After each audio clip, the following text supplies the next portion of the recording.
Welcome class 7. Today I am going to start history chapter 2 from trade to territory. बेटा इस chapter में आप पढ़ोगे द कंपनी इस्टेब्लिश पावर। बेटा company का मतलब ईस्ट इंडिया कंपनी। आप इस चैप्टर में ही पढ़ोगे कि ईस्ट इंडिया कंपनी कैसे हमारे देश में आया और इस्टेब्लिश हुआ। तो बेटा फर्स्ट उसको पढ़ने से पहले हम जान जाते हैं कि बैकग्राउंड, कि हमारा बैकग्राउंड क्या है जिससे ईस्ट इंडिया कंपनी हमारे कंट्री में इस्टेब्लिश हुई। तो बेटा देखो, still Mughals were represent the India. जैसा कि आप जानते हो कि ब्रिटिश से पहले हमारे कंट्री को रिप्रेजेंट कौन करता था? मुगल करते थे, यानी मुगल एम्पायर था। बेटा second, Aurangzeb was the last powerful ruler. बेटा औरंगजेब जो था वह मुगल एम्पायर का लास्ट पावरफुल रूलर था।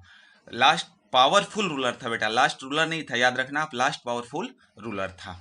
ठीक, औरंगजेब के बाद भी मुगल एम्पायर के रूलर थे, लेकिन औरंगजेब जो था वह लास्ट पावरफुल रूलर था। After he death 1707 many Mughal governor subedars began asserting their independence. बेटा औरंगजेब के मरने के बाद, यानी जब 1707 में औरंगजेब मरा, तो जो मुगल गवर्नर थे जिनको सूबेदार कहा जाता था, उन्होंने अपने अपने क्षेत्र को इंडिपेंडेंस घोषित करना शुरू कर दिया कि हम अब क्या करेंगे, मुगल एम्पायर के अंडर में काम नहीं करेंगे, बल्कि एक हमारा खुद का एम्पायर होगा। नेक्स्ट बेटा, इस्टेब्लिश्ड रीजनल किंगडम्स। बेटा उसका परिणाम क्या हुआ कि जो इंडिया था वो छोटे छोटे किंगडम में डिवाइड हो गया।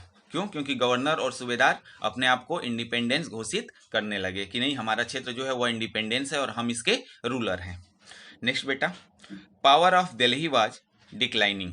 जो बेटा दिल्ली का पावर था, यानी जो मुगल एम्पायर, दिल्ली सल्तनत जिसको कहा जाता था, उसका जो पावर था वो धीरे धीरे खत्म होने लगा, डिक्लाइन लोग करने लगे। बेटा इसी में मैंने ब्रैकेट में लिखा हुआ है vacuum of power. Vacuum of power का मतलब समझ लो जाओ क्या होता है। जैसे आप किसी चीज पे राज करो या कोई चीज आपका है और आपसे झगड़ा करके, वार करके, बैटल करके मैंने वो चीज हासिल कर लिया, तो उसी को, यानी एक पावरफुल व्यक्ति को दूसरा पावरफुल व्यक्ति हरा दे तो उसको क्या बोलते हैं? वेकम ऑफ पावर बोलते हैं। बेटा अब इसका रिजल्ट क्या आया देखो, as a result new power was emerging over India. बेटा ये जो ऊपर मैंने पॉइंट बताया वो सारे पॉइंट के कारण ही रिजल्ट क्या आया? New power was emerging in over India, यानी इंडिया पे एक नए पावर का आगाज हुआ, यानी नए पावर ने कदम रखा जिसे कहा जाता था ब्रिटिश। तो बेटा इस चैप्टर में मैं ब्रिटिश के बारे में ही बताऊंगा आपको, ब्रिटिश के बारे में ही हम पढ़ेंगे, लेकिन बैकग्राउंड क्या था, ब्रिटिश कैसे आए, मैंने इस बैकग्राउंड में कई पॉइंट थे उसके थ्रू मैंने आपको बताया। अब बेटा नेक्स्ट टॉपिक आप देखो। नेक्स्ट टॉपिक बेटा अब हम शुरू करते हैं, जो चैप्टर है हमारा east India company comes east. बेटा यहाँ पे east India company comes east. बेटा हमारा जो भारत है वह इंग्लैंड से ईस्ट साइड में है, इसलिए कहा गया east India company comes east. तो इसमें बेटा देखो ये क्या थी, एक ट्रेडिंग कंपनी थी। ईस्ट इंडिया कंपनी क्या थी? एक ट्रेडिंग कंपनी थी। इन 1600 acquired charter from queen Elizabeth first. बेटा जो ये ईस्ट इंडिया कंपनी थी वो एक ट्रेडिंग कंपनी थी और 1600 ईस्वी में वो भारत में पहले बार कदम रखी थी। और क्या था? Acquired charter. बेटा वो एलिजाबेथ, उस समय इंग्लैंड की जो महारानी थी वो एलिजाबेथ फर्स्ट थी, उनसे उस कंपनी ने चार्टर लिया था। चार्टर मीन्स क्या होता है? परमिशन लेना। और परमिशन में उसने क्या किया था? ईस्ट इंडिया कंपनी जो इंग्लैंड की एक कंपनी थी और वहाँ के महारानी एलिजाबेथ फर्स्ट से उसने चार्टर लिया। चार्टर मीन्स होता है परमिशन। परमिशन क्या लिया कि हम ईस्ट में व्यापार करेंगे, लेकिन आप अब में हमारे बाद इंग्लैंड की किसी कंपनी को ईस्ट में आप भेजेंगे नहीं। तो चार्टर का मतलब बेटा परमिशन होता है, उसमें कई कंडीशंस होते हैं। यहाँ देखो, got a sole right to trade with east. बेटा वो अकेली कंपनी ऐसी थी जो एलिजाबेथ से परमिशन ली थी कि ईस्ट में हम क्या करेंगे, सिर्फ मेरी कंपनी जाएगी यहाँ से, यानी इंग्लैंड की जो कंपनी है तो वह ईस्ट में सिर्फ मेरी ही कंपनी जाएगी, उसी को बोलते हैं सोलो राइट। एलिजाबेथ ने उन्हें क्या किया था? चार्टर दे दिया था कि हाँ ईस्ट में बस आप ही की कंपनी जाएगी और ट्रेड करेगी, व्यापार करेगी। नेक्स्ट बेटा, still competition from other European powers was there.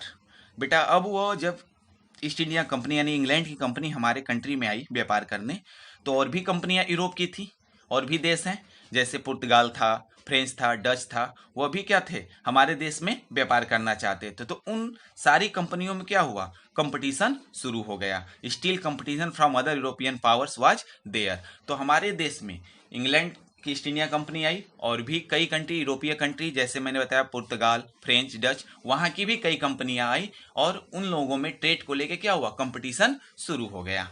अब उस कंपटीशन का परिणाम क्या हुआ हम बता रहे हैं बेटा नेक्स्ट टॉपिक में। अब देखो,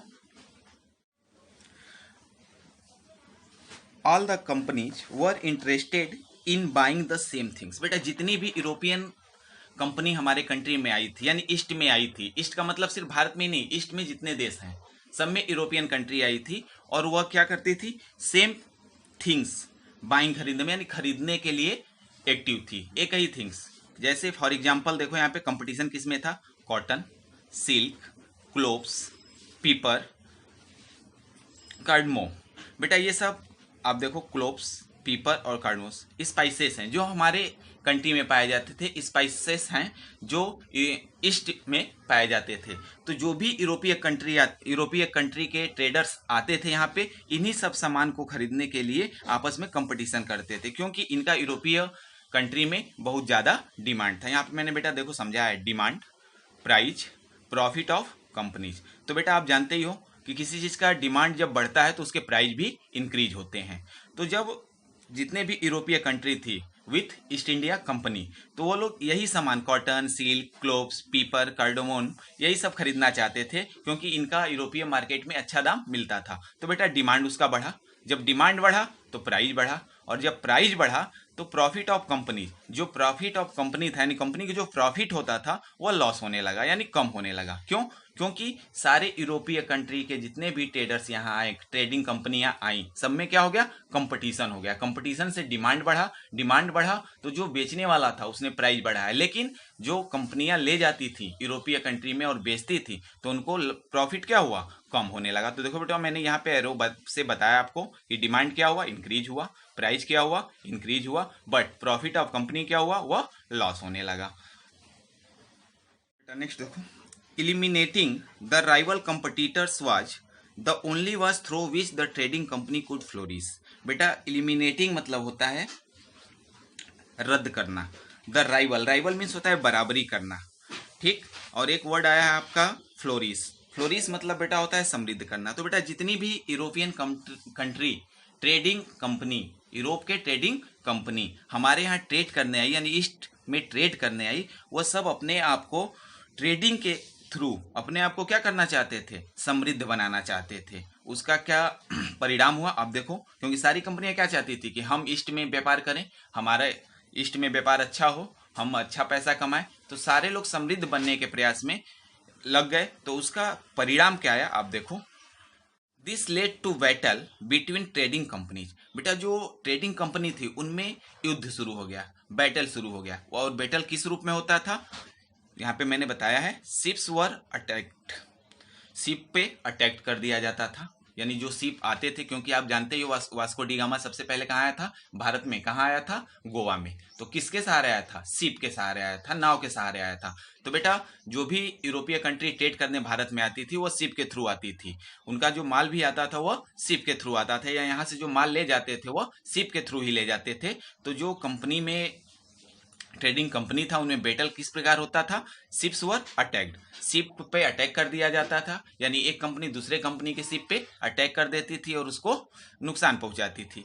रूट्स वर ब्लॉक्ड, और बेटा जो रूट्स होते थे, यानी यूरोपीय कंट्री से जो ईस्ट में आने के रूट होते थे उसको कुछ कंपनियां ब्लॉक कर देती थी, ताकि दूसरी कंपनी उस रूट से ईस्ट में न प्रवेश कर सके। बेटा trade was carried on with arms and trading post were protected through fortification।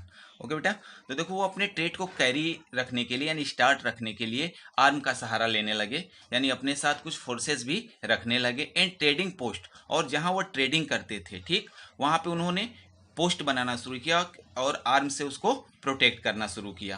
क्या किया, ट्रेडिंग को स्टार्ट रखने के लिए उन्होंने पोस्ट बनाना शुरू किया और आर्म को अपने साथ रखना शुरू किया। एंड थ्रू फोर्टिफिकेशन, और वो कैसे रखते थे, फोर्टिफिकेशन मतलब होता है बेटा किलाबंदी करना, यानी किला बना के जो उनका ट्रेडिंग पोस्ट होता था यानी ट्रेडिंग प्लेस होता था उसको वह किलाबंदी करना शुरू कर दिया, यानी बड़े बड़े बिल्डिंग बनाना शुरू कर दिए ताकि उनका जो ट्रेडिंग है वह कमजोर ना हो, यानी उस पर कोई हमला ना करे, अगर हमला करे तो उन्हें कोई नुकसान ना हो। तो बेटा इस तरह से जो कंपनियां थी आपस में बैटल करने पे भी उतारू थी, यानी बैटल करना भी चाहती थी। तो बैटल करने का क्या था, शिप पे अटैक कर देना, रूट को ब्लॉक कर देना और जहाँ ट्रेडिंग प्लेसेस हैं उसको फोर्टिफिकेशन कर देना। अब बेटा देखो मेन यही है फोर्टिफिकेशन, फोर्टिफिकेशन के कारण ही जो हुआ वो आगे हुआ। But this fortification created conflicts with social local rulers. बेटा जहां वो पोस्ट बनाते थे यानी फोर्टिफिकेशन करते थे, किला बंदी करते थे, उससे जो वहां के लोकल रूलर्स थे उनको बहुत से प्रॉब्लम क्रिएट होने लगे। क्या होने लगे, प्रॉब्लम क्रिएट होने लगे, जिसका उन्होंने विरोध करना शुरू किया। कौन, लोकल रूलर। जो यूरोपीय कंट्री के ट्रेडिंग कंपनियां आती थी वह अपने माल को बचाने के लिए या अपने ट्रेड को प्रोटेक्ट करने के लिए फोर्टिफिकेशन करने लगी, और उसी फोर्टिफिकेशन का कारण है कि जो लोकल रूलर थे उनको बहुत से प्रॉब्लम क्रिएट होने लगे। ठीक बेटा, तो आई होप कि इतना आपको समझ में आ गया होगा। बेटा अब बाकी के टॉपिक मैं आपको बाद में बताऊंगा। धन्यवाद।